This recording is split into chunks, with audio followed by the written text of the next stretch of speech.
and then he tops out at Thunderwell Hilton. And he's got 4 Falcon Revenue and 3 Hell Riders. Well, you wanted it, you got it, because we have Bant Hexblade on the right. All right, here we go. I've got Nathan Quintani playing, taking a look really, really quickly here. The only real difference from his deck list as opposed to John Stearns, it looks like, is that he's actually starting Selesnya Charm, which I'm not positive if John was doing it out. I don't think that Josh or Leighton was starting Selesnya Charm. It was a card that originally started out in the deck and then people cut for other things like Fencing Ace. But other than that, you've got your standard base here of Pilgrim, Invisible Stalker, Silverblade Paladin, Geist, enchant creatures, increasing savagery, in the beatdown. So we're underway. Nathan has 2 Hinterland Harbors. Lee has a Mountain. He does not have a 1-drop, and we're getting something sorted out here very quickly, but probably won't take very long time. Who do you think the favorite is? I think Hexproof still has the advantage because after board they can gain a lot of life off of Pilgrim because the red deck doesn't have that many instant speed answers, so he can set it up so, you know, if he just has a bunch of enchantments on one of his guys and just plays a Pilgrim and attacks that turn, even though he might be able to Pillar of Flames the Pilgrim next on his main phase, that life swing might be enough to really push the race in his favor. So I think Hexproof still probably has the advantage here. As we do see an Invisible Stalker here from Nathan. Lee last turn played Nash Out and got in for 2, which is why Nathan is at 18, and we'll see if he can keep the aggression up here or if he does have a black source of mana, which he does now in a swamp. And you see a Hellhole Flare in his hand as well, so we're going to start this turn off by coming across with the Ash Zealot. Yeah, in game 1, I don't think Nathan really has much to race with. He really needs to get turn 3 Geist, turn 4 Savagery, I think, to have a chance with these potential aggressive starts like this one. So I think game 1, Lee probably has the advantage, but after board, I think Pilgrim certainly helps push things back in Nathan's favor. That Pilgrim you speak of is the Near Heath Pilgrim, a card that Nathan is almost certain to sideboard in. It is the 2/1 Soulbound Lifelinker. Doesn't see a ton of play, but actually pretty potent in this Bant Hexblade deck. But again, I said I thought that people would play red because it must have a good matchup against Hexblade. So, and right now it looks like Lee's in the driver's seat. Do we have a Savagery here? That's exactly what we have. An increasing Savagery here for you guys. We'll put that one on the screen as well. It's going to put 5+1/+1 tokens, as you see Lee taking a look at it. And it can be flashback. It's pretty rare that does happen. Yeah, but. And that's just not...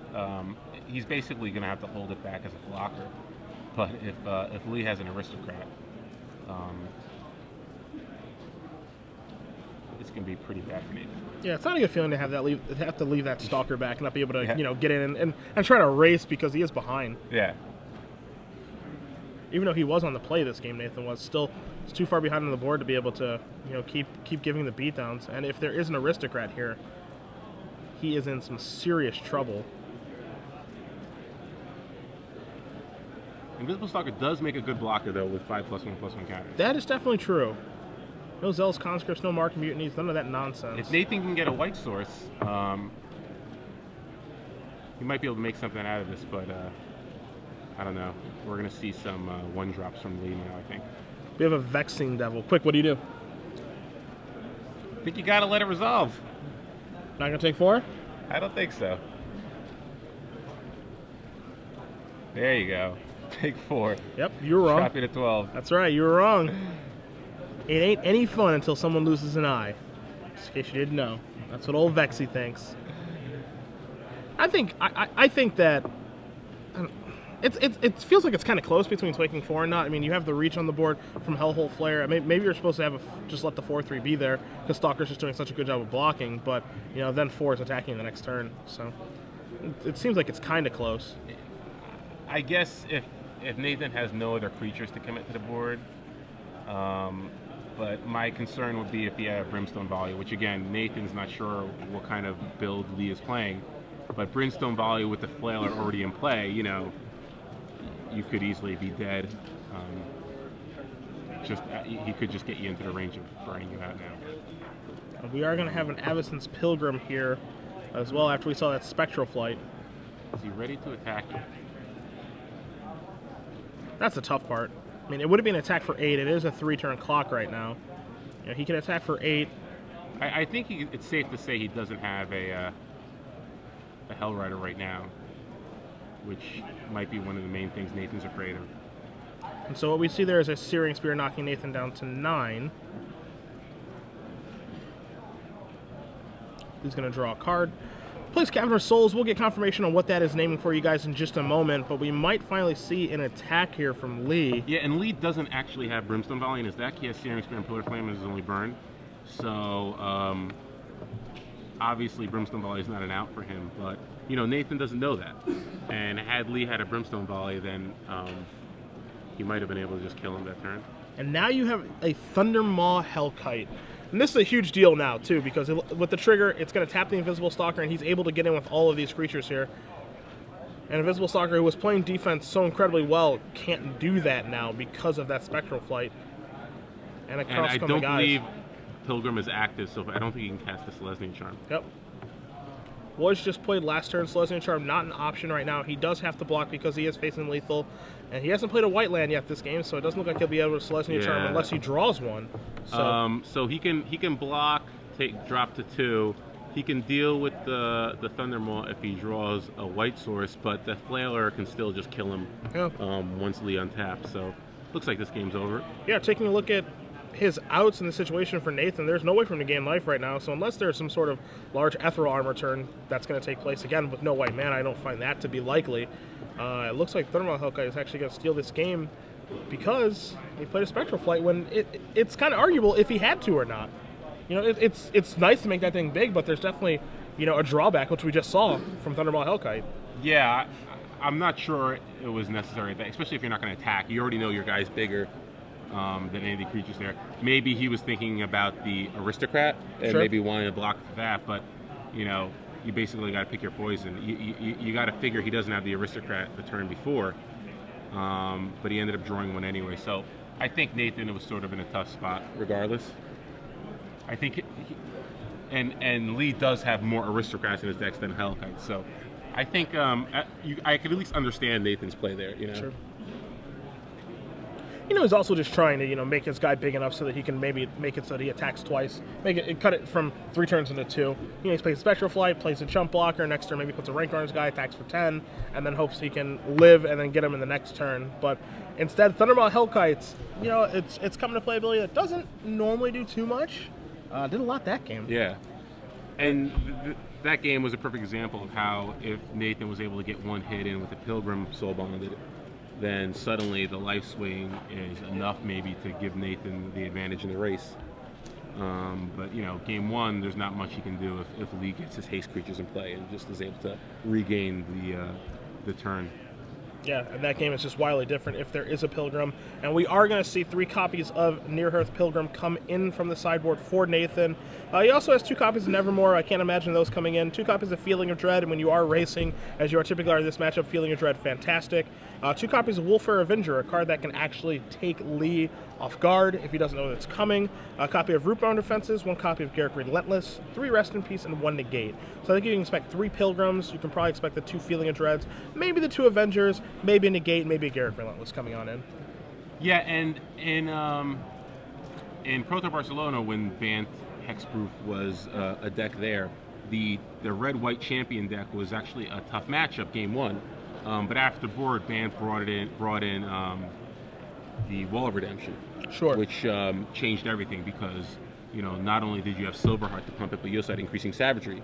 So suddenly you can gain enough life where the aggro deck really couldn't do anything. Nathan doesn't have that in his sideboard, as he's basically all in on the Pilgrims, which again still can be good, but it really comes down to who can get the most tempo. And Lee just has a lot of haste creatures, so since this matchup is all about tempo, I think Lee has the slight edge, but it's going to come down to whether or not Nathan can get his Pilgrims in for one big hit with a Pilgrim or a Geist, and with Invisible Stalker. Luckily for Nathan, Lee only has those 4 instant speed removal spells and 4 Pillar, and 4 Searing Spears. So, you know, he'll have to pick his spots correctly, but he'll only have to worry about 4 Searing Spears, assuming he doesn't have more help in his sideboard. Yep. So, I mean, that game definitely leaning. I mean, it's kind of interesting because Nathan was on the play that game. I think play versus draw is like a big deal in this matchup. Yeah, like if Lee doesn't have the Ash Zealot there, if he has a Knight of Infamy instead, that extra 2 points might have mattered a lot more. I think the fact that he was able to attack first and the Invisible Stalker didn't have a pump spell on turn 3, it just really changed the entire shape of the game. I assume that Bant might have the advantage in this matchup just because Lee's deck isn't a traditional aggressive deck. He only has like 8 1-drops. He doesn't have the Stone Rights that are typically in this deck. He doesn't have Stormkirk Noble, which are cards that I would expect a mono red deck to really beat up on a hexproof deck. You know, they can get a lot of creatures into play on turns 1 to 3, so that once they get a Hellrider into play, there's not much the hexproof deck can do. Sure. They're going to win the race most of the time. Lee's deck is a lot more top heavy. He only has 3 3-drops. He has 8 1-drops, 8 2-drops. 4 of those 1-drops though are Vexing Devils, which, you know, could easily just not enter play. So I expected Nathan to have a slightly better matchup against this version of Red than a typical version that includes Stone Rights and Stormkirk Nobles and the like. I mean, you bring up how that Ash Zealot, those 2 points of haste damage were pretty relevant. That's part of the reason that you saw Ari Lax play Lightning Mauler at Grand Prix Atlantic City, just because it is nice to have a 3-2 and Gorash Chainwalker, but I think the haste is the thing that makes all the difference. Yeah, and Lee's not bringing in much. I mean, he might bring in Nighthawk's Appetite of Brains. I don't think he'd bring in the Appetite just for the increasing savagery. But yeah, there's really not much in his sideboard. He has Appetite, Dreadbore, Rakdos Charm, Rakdos Return, Slaughter Games, Nighthawk, Conscripts. Maybe he brings in Nighthawk for Pillar of Flame. Pillar not having a lot of good targets here. Yeah, but maybe he might want to just kill a Pilgrim just to kind of, as we saw in the last game, he could have color screwed Nathan if he was able to kill the Pilgrim there. So we'll see how it works out. It worked out last game for Lee. As we do see a turn 1 Vexing Devil from Lee already put into the graveyard. Nathan's life total is going to go down to 16. You're going to see an Abundant Growth here. Used to fix the mana and draw a card. As you see, Lee is going to take a look. We can bring it up on the screen for you guys. It's a strange card, but it actually works out pretty well in this particular deck, mostly because of Ethereal Armor. Yeah, and I think the fact that it helps the color situation is important because the deck, as we saw last game, it has issues with its mana. So just being able to fix it is huge. You are going to see another Vexing Devil here. You know, dropping Nathan down to 12, which is exactly what Lee wants to do. I mean, he wants to drop him as... Those Vexing Devils did what they needed to do. And now Lee can just wait to draw his 4 drops and get in there and finish Nathan off. It's like 3 hits with an Aristocrat, he's dead. So things looking rough for Nathan, especially now if he's taking 2. Yeah, and he is taking 2. He's going to have to... This Geist is going to have to get big very quickly because if Lee plays an Ash Zealot this turn, suddenly, you know, Nathan could be dead by turn 5. We do see a Geist of St. Traff here from Nathan. Nathan already at 10 life, looking to turn the tide very quickly, and he's going to need to. As we see Lee considering his options here, and he's going to go with... Is that Nighthawk? No, Ash Zealot. Okay. So is he going to keep the aggression up, or is he going to slow down? I think he can't slow down. He has to attack it. And that's what we're going to see. Ash Zealot is going to come across. It's going to knock Nathan down to 8, and I 100% agree with you. There's no reason to stop attacking. Yeah. There are too many different cards that Nathan can play in his turn to make it so that you can't block. And missing that 2 points of damage is a big deal, as we see Pillar post-combat.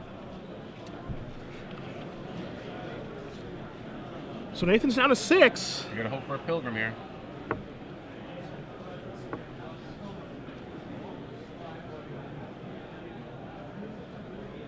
Let's see what he has. I see an Ethereal Armor in his hand. I see a Sun Petal Grove. Can't make out the rest all that well, as the Sun Petal Grove does come into play. The race is certainly on here, as we do see an Ethereal Armor. It's going to give +2/+0 because there is an Abundant Growth in the +2/+2 because there's an Abundant Growth in the graveyard, as he is taking a look at it to confirm what it does.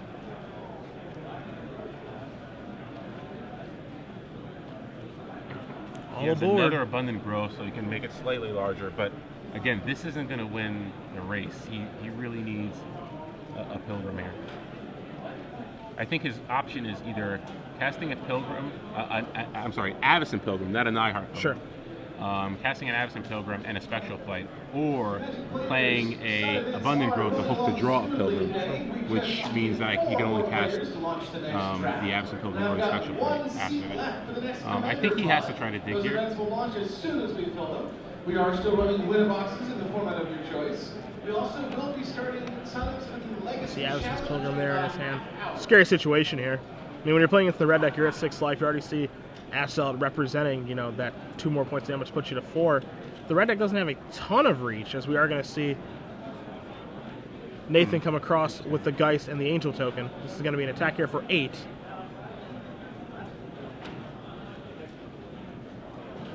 This is going to be an Avacyn's Pilgrim. And I guess he doesn't have anything else. Maybe he has a Celestial Charm in his hand.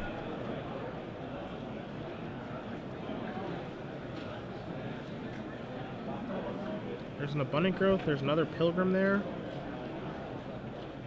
Yeah, I'm not sure why he wouldn't have cast it. Okay, Okay, so Invisible Stalker. Stalker. Okay.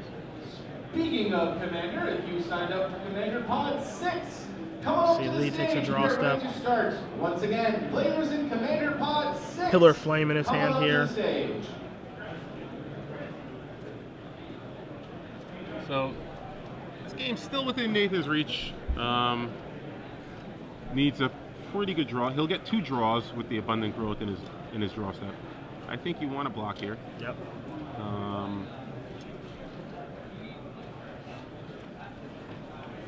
You see Nighthawk. That's a big draw. Yep. Vampire Nighthawk coming into play. Huge draw there from Lee. No, I think Lee actually had it last turn. He wasn't sure whether or not to cast it. I could tell that's what he was thinking about, whether or not he wanted to cast it last turn or play the Ash Zealot.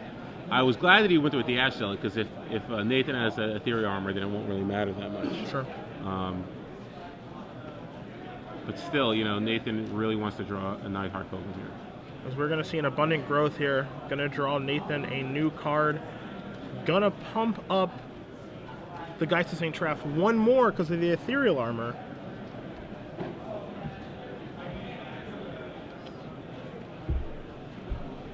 And while the Nighthawk's not going to be able to kill the Geist of St. Traff, it being able to block the Angel token right now is a pretty big deal. And gain him 2 life as well. Pretty quickly. Come on back to the stage. So we are going to see the attack here. You're going to see the Angel trigger occur. Invisible Stalker is going to stay back on defense. And you see So Lee's going to do some math here. He can still block the Geist, and he'll only drop to 10. Yeah, he'll go up to 14, down to 10. Actually, well, the Geist has first strike. Geist St. Traff has first strike because of the armor. Ah, that's correct. Yeah. So that'll actually so change he has some to things. block the Angel. So he's electing not to block at all. That's what it looks like. And hoping that the damage just gets there. So he's going to take 9. He's going to go to 3. I mean, everyone knows at this point that Banned Hexproof doesn't have any reach. But that is certainly a risk. Yeah, my only issue with that play is that I know you're trying to kill him, but unless you have a Brimstone Volley or something, I don't know what kind of... If you draw an Aristocrat, you're winning. Your opponent's at 6, right? Blood Crypt down to 1. So... Doing the math. He needs the Aristocrat. I think it has to be Aristocrat, Yep. right? And there it is. Falcon That should Wrath be enough. Aristocrat. We're going to see... We see 6 damage in the air. Yeah, he just has a opposite of what is it. I think Lee needed that 4th land, and he peeled it right off. It was a Blood Crypt. You see Nathan kind of smiling. Lee pretty anxious. Is this going to do it? I know that look all too well. Looking at that last card again, seeing that it doesn't do anything, and that's it. That's it. Lee wins, and he's pretty happy about it. Pretty stoked. Yeah. 2-0 over Banned Hexproof. I mean, if he had drawn that 4th land earlier, it would have been this close. But yeah, just the 2 Vexing Devils early. You know, I mean, that card's so tough, right? Like, Are you just supposed to let him resolve? Are you just supposed to let him resolve and sit into play as 4/3s? Because those are just bigger problems down the road. Then. I don't know if you. Yeah, I think you gotta just. I guess you have to. You definitely pay 4 for the first one. Sure. The second one though, I guess. Yeah, I mean Nathan just wasn't set up. His draw was pretty terrible, so he would have been he could have gone turn 3 Geist, and then Lee would have been able to attack with the Vexing Devil anyway. So. Yeah, there was not much Nathan can do there. He has to take the 8. It was just unfortunate that Lee drew 2 Vexing Devils because it basically chipped away at 40% of his life total. And any aristocrat at any point is pretty much going to lock up the game because Nathan doesn't have good answer to it. And the weird thing here is, you look at Vexing Devil, a card that isn't often seen in mono red decks, especially in this format. As you said, you normally see Stromkirk Noble, you normally see Stone Right, you normally see Rakdos Cackler.